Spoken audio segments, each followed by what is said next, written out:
The radio crackled with static, then silence.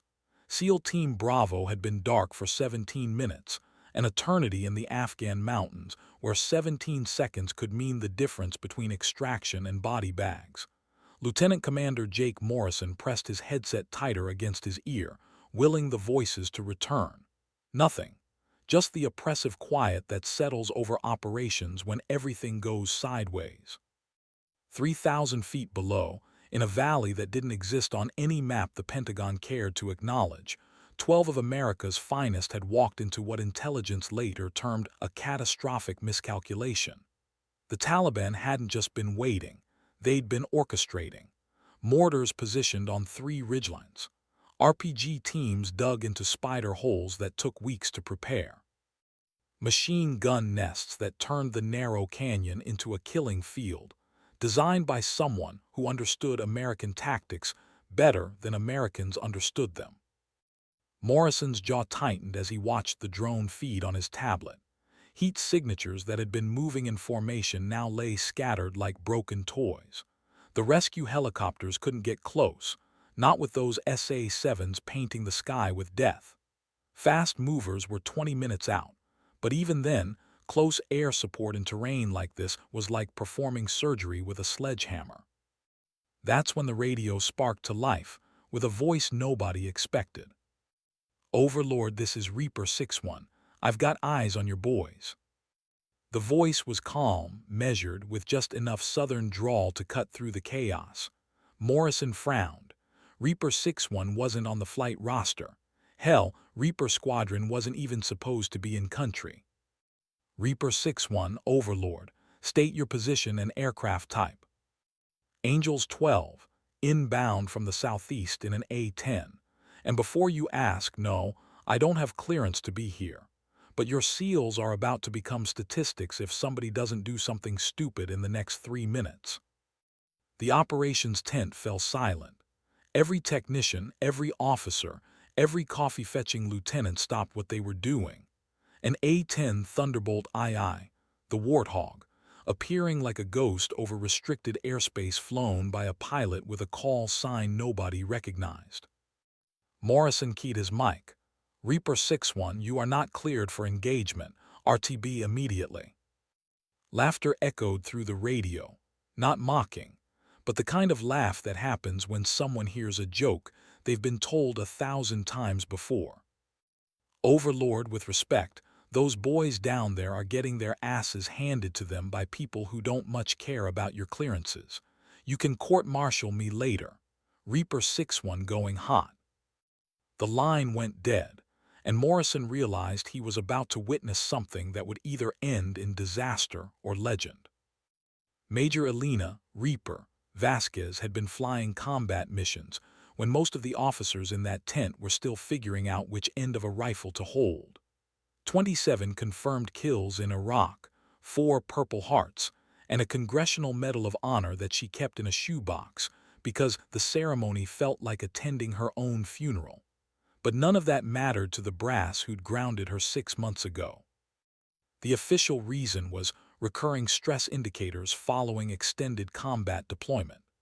The real reason was that Elena had a habit of making colonels look bad by being better at their jobs than they were.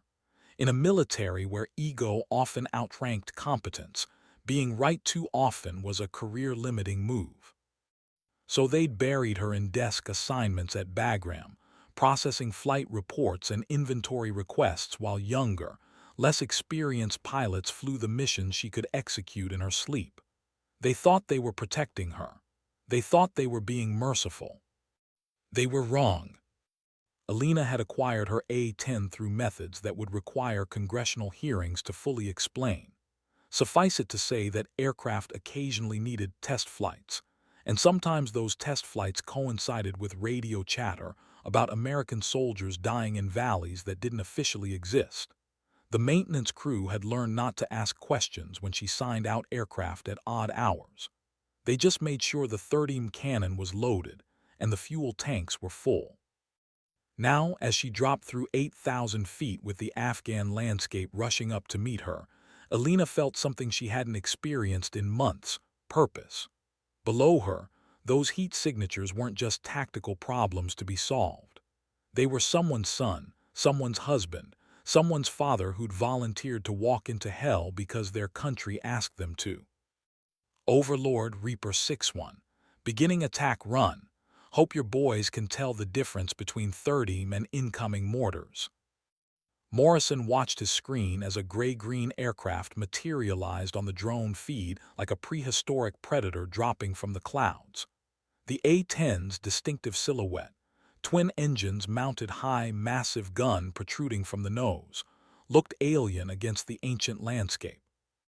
"Jesus Christ," whispered his intelligence officer. "Where did she come from?" Alina's first pass was a thing of beauty. She came in low and fast, following the ridgeline where the mortar teams had set up. The Warthog's GAU-8 Avenger cannon began its distinctive growl, a sound like the world's angriest zipper being pulled by God himself. 30mm depleted uranium rounds chewed through rocky positions at a rate of 3,900 rounds per minute. The mortar fire stopped immediately. Reaper 6-1 Overlord, good effect on target, say status. Alina's voice came back steady, professional. 3 mortar positions neutralized, moving to secondary targets. And Overlord, you might want to tell your SEALs to start moving. This party's about to get crowded. She was right. The radio exploded with Taliban communications, voices sharp with surprise and growing coordination. They'd planned for helicopters, for bombs dropped from high altitude, for the usual American response to troops in contact. They hadn't planned for a single A-10 flown by someone who understood that close air support meant getting close enough to see the whites of their eyes. Alina's second pass targeted the machine gun nests. She came in from a different angle, using the terrain to mask her approach until the last possible second. The Warthog's cannon spoke again. An ancient rock exploded in puffs of dust and shrapnel. Return fire sparked from the canyon walls, AK-47s and PKMs that might as well have been slingshots against the A-10's titanium bathtub. "Movement on the valley floor," Alina reported. "Looks like your boys are mobile again." Morrison could see it on the drone feed. The SEAL team was bounding Overwatch toward the extraction point, covering each other with the precision that comes from training so intense it rewrites DNA. But they still had 200 meters of open ground to cover, and the Taliban weren't done. Alina saw it too, fresh muzzle flashes from positions the first passes had missed. RPG teams moving to cut off the SEAL's escape route. She banked hard left, pulling GS that would have made younger pilots see stars. Overlord Reaper 6-1, making final attack run. After this, I'm Winchester on 30. Reaper 6-1, negative. RTB for rearm and refuel. We've got fast movers inbound. Alina's laugh was different this time, quieter, more personal. Overlord, those boys will be dead before your fast movers get here, and we both know it. Sometimes you have to spend everything you've got to buy something that matters. The radio clicked off, and Alina dove toward the valley floor like a stone dropped from heaven. This final pass was different. Alina brought the A-10 down lower than doctrine recommended, lower than physics suggested was wise. The aircraft screamed through the canyon at 300 feet, close enough that the Taliban fighters could see her face through the canopy, close enough that small arms fire actually posed a threat to the aircraft's systems. The 30 cannon erupted in a continuous burst that lasted 8 seconds and expended every remaining round in the magazine. The sound echoed off canyon walls like thunder, and when it faded, the only noise was the distant whine of the Warthog's engines and the sound of dust settling on empty shell casings. "Holy shit," breathed one of the SEALs over the radio. "Did you see that? She came in so low I could have thrown a rock at her." Alina pulled up hard, the A-10 climbing at an angle that would have stalled a lesser aircraft.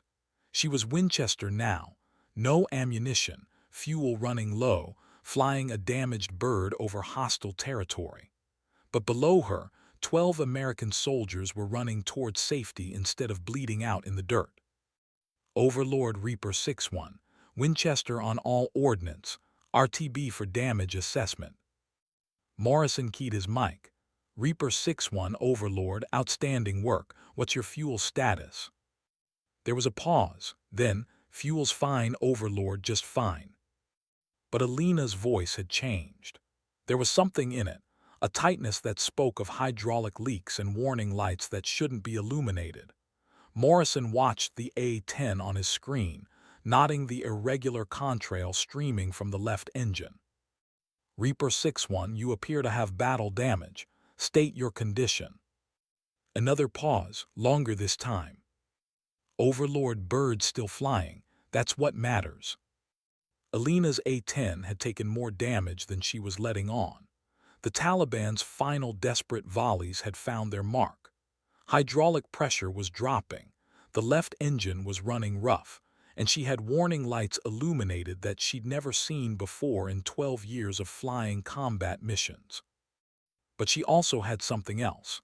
The knowledge that 12 American soldiers would go home to their families, because she'd been stubborn enough to steal an airplane and professional enough to put ordnance exactly where it needed to go.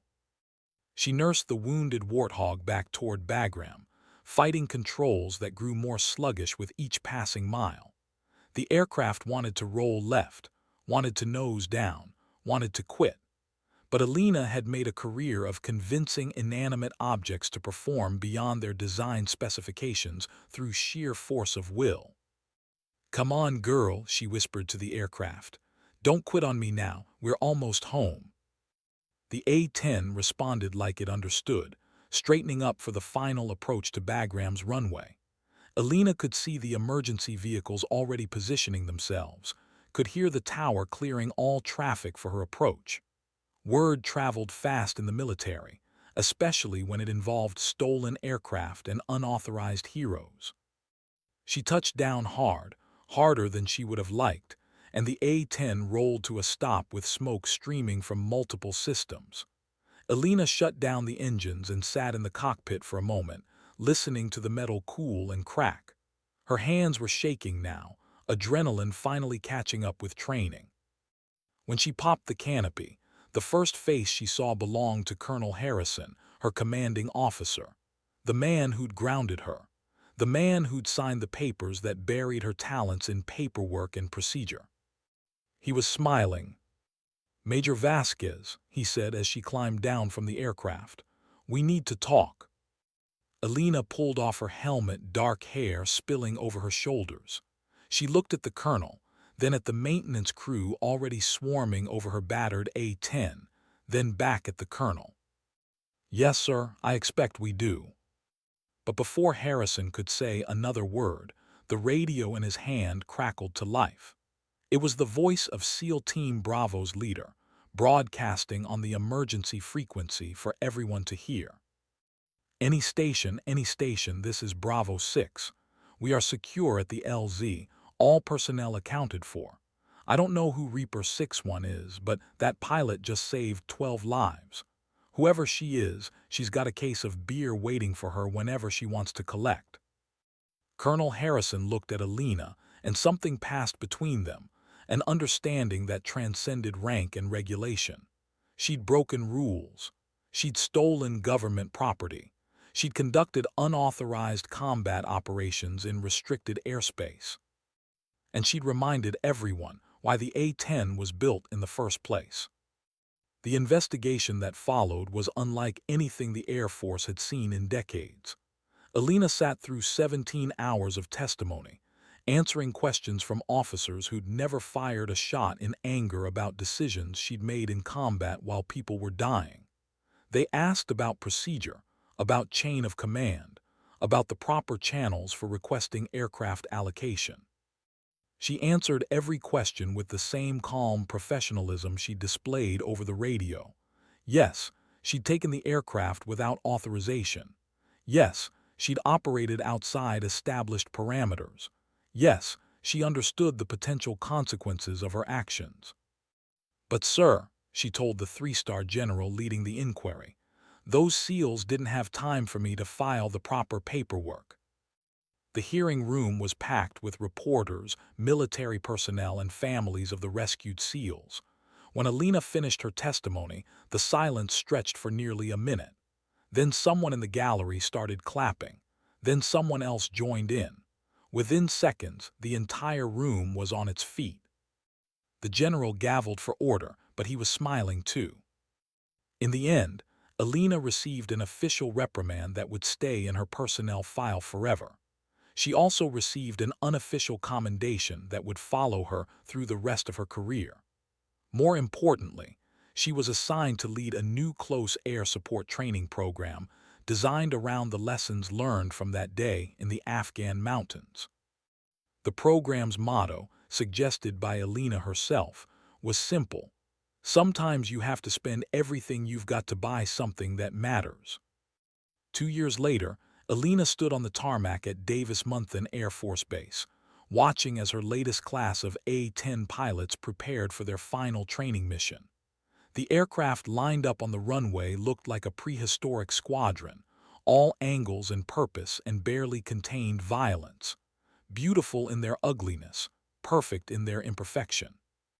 "Remember," she told her students over the radio, "the A-10 isn't fast, it isn't pretty, and it isn't sophisticated. But when American soldiers are in trouble and need someone to come get them, it's the aircraft they pray for. Don't let them down." The warthogs rolled down the runway one by one, lifting into the Arizona sky with their distinctive whine. Alina watched until they disappeared into the distance, then walked back toward the operations building where her next class was waiting. Above her, contrails crisscrossed the endless blue. Somewhere in those contrails were the stories of every pilot who'd ever strapped on an A-10 and flown into harm's way. Stories of courage and sacrifice, of split-second decisions and consequences that lasted lifetimes. Alina's story had become part of that legacy now, not because she'd broken rules or stolen aircraft, but because when American soldiers needed someone to come get them, she'd been stubborn enough to show up and professional enough to bring them home. In her office, framed next to her medals and commendations, hung a simple piece of paper, a thank-you note from the wife of one of the SEALs she'd rescued. It was handwritten in careful script, and it said simply, "My husband came home because you were brave enough to care more about doing what was right than doing what was safe.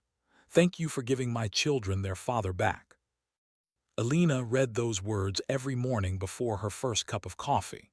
They reminded her why the A-10 was built, why she joined the Air Force, and why sometimes the most important victories happen when nobody's keeping score.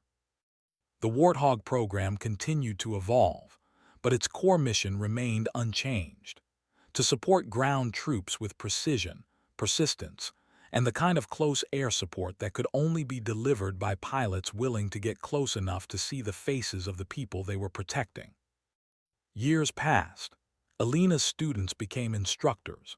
Her instructors trained new generations of Warthog pilots. The legend of Reaper 61 spread through military circles like smoke through a canyon, growing with each telling but never losing its essential truth. Sometimes a single person in the right place at the right time can change everything. And sometimes, when the radio goes quiet and American soldiers are in trouble, another A-10 drops through the clouds, flown by someone who learned that being right is more important than being authorized, and that some things are worth spending everything you've got to buy. The sky remembers. It always remembers.